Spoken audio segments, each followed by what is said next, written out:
네, 편집 디자인 이럴 땐 이렇게 이번 주제는 에러 찾아내기예요. 우리가 인디자인으로 편집 디자인을 하다 보면 여러 가지 요소들, 글꼴이나 이미지 그런 것들이 누락이 되거나 아니면 변경이 돼서 추적을 해야 되는 경우가 발생을 하죠. 그래서 이런 에러를 찾아내는 것도 디자인 과정에서 되게 중요한 것 같아요. 아니면은 굉장히 당황스러워 할 수도 있고 실제로 변환을 할 때 모든 것들이 다 꼬일 수가 있어서 한번 유심히 보고 기억해 두기 바랍니다. 도큐멘트에서 여러 가지 에러 경고 표시를 발견했을 때 문제를 파악하고 해결을 할 수 있어야겠고요. 그리고 특히 누락된 글꼴이 발견되었을 경우, 그러니까 자기가 작업한 환경에서 다른 환경으로 갔을 때 글꼴이 설정이 안 돼 있거나 아니면 설정이 뭔가 바뀌었을 때 폰트 이름이 바뀌었을 때도 이런 상황이 나타나요. 그리고 이미지가 누락되거나 변경되었을 때는 프리플라이트를 열어서 링크를 추적하고 설정을 다시 해볼 수도 있습니다. 한번 살펴볼게요. 먼저 간단한 것부터 시작해 보죠. 여기 지금 컬러가 있는데 여기 이렇게 구멍이 뚫려 있죠. 별색으로 지정을 하려다가 뭔가 오류가 나서 이렇게 되어 있어요. 그래서 별색도 안 할 거고 지금 이거를 어떻게 해야 될지 모르겠어. 그래서 요 컬러 지정되어 있는 거를 지워버리고 싶어요. 그러면 과감하게 지우세요. 그러면 삭제하면서 대체로 뭐로 대체할 것인가라고 물어봐요. 그쵸? 그럼 검정색으로 할 수도 있고, 사전에 이렇게 내가 원하는 색깔 하나 지정해 놓고, 이렇게 할 수도 있고요. 이름 없는 견본으로 하면 얘가 이제 지정이 안 돼 있는 CMYK로 되고, 뭔가, 바로 잡히지가 않아요. 그래서 어쨌든 다른 컬러로 지정을 해 놓고, 그 다음에 나타났죠? 그 다음에 이 컬러를 조절해 주는 게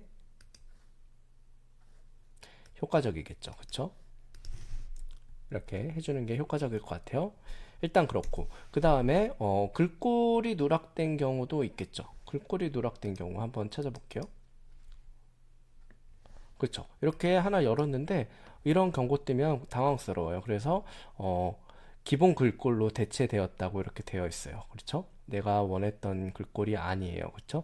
이때 건너뛰고 나서 문제를 찾을 수도 있는데 건너뛰어 볼까요? 그러면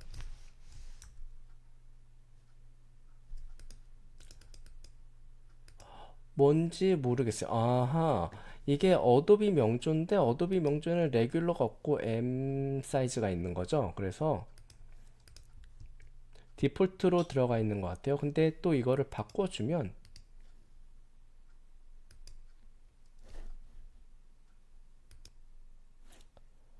크게 해결이 안 돼요. 그쵸? 어떤 부분이 어떻게 바뀌었는지 한번 이런 사태가 벌어지면 그쵸? 이게 노트 셰리프였는데 뭐였는지 모르겠단 말이죠. 그쵸? 그래서 다시 닫고 다시 열어볼게요. 그래서 글꼴을 대체를 하는 거죠. 최근에 많이 쓴 글꼴이나 아니면 이 도큐멘트 안에 내가 활용한 글꼴들이 이렇게 나와 있어요. 그래서 볼드하고 레귤러 이 두 가지가 지금 누락이 된 거죠. 그래서 어도비 명조 레귤러는 여기서 노트 셰리프 CJK로 바꿔줄게요.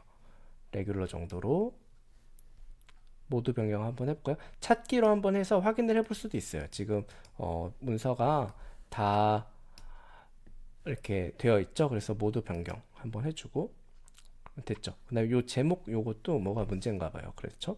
그래서 요거는 어도비 명조 이거는 산스로 한번 해볼까요? 이렇게 그래서 바꿔주는 거죠. 그래서 일단 유사한 글꼴로 지정을 해서 바꿔주고 문제 해결을 찾아가는 거를 추천드립니다. 잠깐. 근데 실수로 지정을 다 안 했는데 닫아버렸어요. 그쵸? 그러면 얘를 일일이 할 수도 있잖아요. 근데 일일이 하지 말고 다시 문자로 가서 글꼴 찾기, 바꾸기가 있어요. 그쵸? 그러면 이게 다시 나와요. 그쵸? 글꼴 찾기, 바꾸기.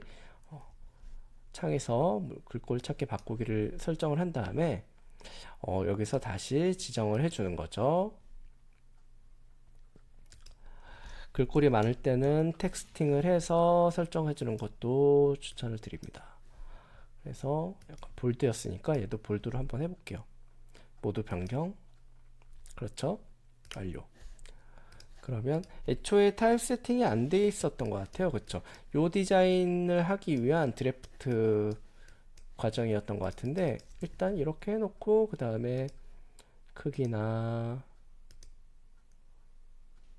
행간 같은 것들을 조절하면서 이렇게 마무리 이렇게 해주면서 에러를 잡아내고 그 다음에 다시 다듬어주는 과정을 거쳐야겠죠. 그래서 이렇게 글꼴을 찾을 수 있고요. 다시 이쪽으로 들어가서 이미지가 에러가 나는 경우도 있죠. 지금 보면 제가 일부러 이미지를 지워버렸어요. 그래서 여기 지금 아래 하단에, 그렇죠? 두 개의 오류라고 뜨죠. 그래서 프리플라이트라는 걸 열면은 우리가 어떤 오류인지 확인할 수가 있는데, 이미지가 단 두 개니까 지금은 간단하지만 이미지가 굉장히 많은 경우에는 어디가 뭔지 알 수가 없어요. 그쵸? 그래서 창에서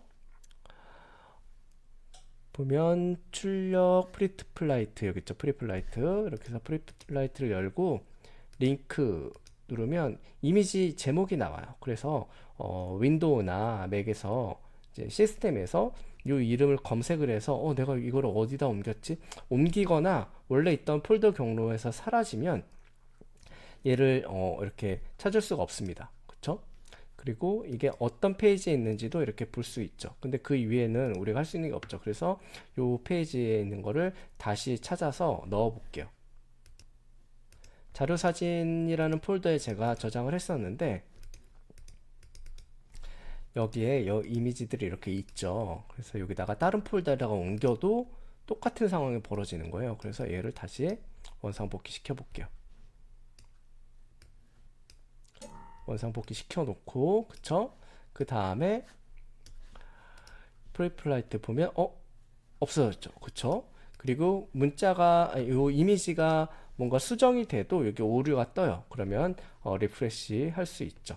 프리플라이트 말고 링크해서 리프레시 할 수 있죠. 이렇게 링크해서, 그리고 링크를 열어보면 여기에 경로를 볼 수 있어요. 그래서 이 경로를 보고 추적해서, 그래서 이런 번거로운 과정을 거치지 않기 위해서는 작업이 어느 정도 돼 있고 오류가 없는 상태에서 파일에서 패키지, 이 아래 보면 패키지라고 있죠. 이 패키지가 말 그대로 패킹을 한다는 거예요. 그래서 글꼴은 저작권 그런 문제들 때문에 포함시키지 않은 경우도 있는데 글꼴하고 이미지하고 포함됨, 그러니까 경고나 누락이 없는 거를 확인을 해야 되죠. 근데 여기 보면 경고창이 있는데 RGB 공간에서 썼다고 되어 있어요. 이거는 인쇄 모드로 되어 있으니까 RGB 모드 돼 있다는 거는 이 이미지가 지금 두 개 다 포토샵에서 RGB 모드로 설정을 해놨다는 거예요. 그래서 이것도 확인이 가능하죠. 저는 그냥 일단 넘어가 볼게요. 그래서 일단 링크에 문제는 없어요. 왜냐면 이게 RGB라도 변환을 할 때 자동으로 변환해 주니까 CMYK로 강제화 시켜 주거든요. 근데 CMYK로 한 다음에 컬러를 보는 게 좋긴 하겠죠. 그래서 패키지를 한번 해보면, 패키지 할게요. 그러면 이런 경고창이 뜨죠. 글꼴 같은 것들의 관계 확인 누르고 그러면 이렇게 돼요. 그쵸?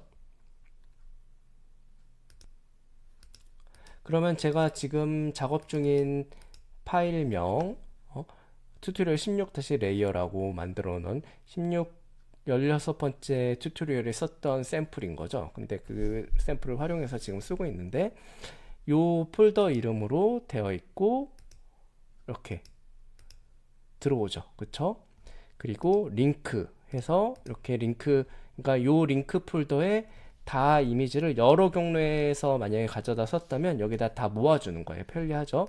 그리고 프리셋으로 설정되어 있는 PDF 변환이랑 그리고 IDML이라는 게 있는데 IDML은 제가 지금 쓰고 있는 버전보다 하위 버전에서 열 수 있는 그런 파일까지. 그래서 이렇게 패킹을 딱 해서 주는 거죠. 그래서 어디 작업을 완료해서 다른 팀에 넘길 때도 이런 식으로 패키지를 한다는 거 확인해 두시고요. 네, 오늘 다룬 에러하고 관련된 내용을 정리를 해보면 왼쪽 하단에 붉은색 경고가 표시가 있을 때는 대부분 텍스트가 넘치거나 텍스트 넘쳐도 에러 표시가 뜨죠. 아니면 항목의 오류, 이미지 링크 누락 변경, 폰트가 사라졌을 때 그런 경우니까 확인을 꼭 해봐야 되고요. 특히 변환하기 전에는. 그리고 글꼴 파일 이름이 바뀐 경우에도 글꼴이 누락될 수가 있어요.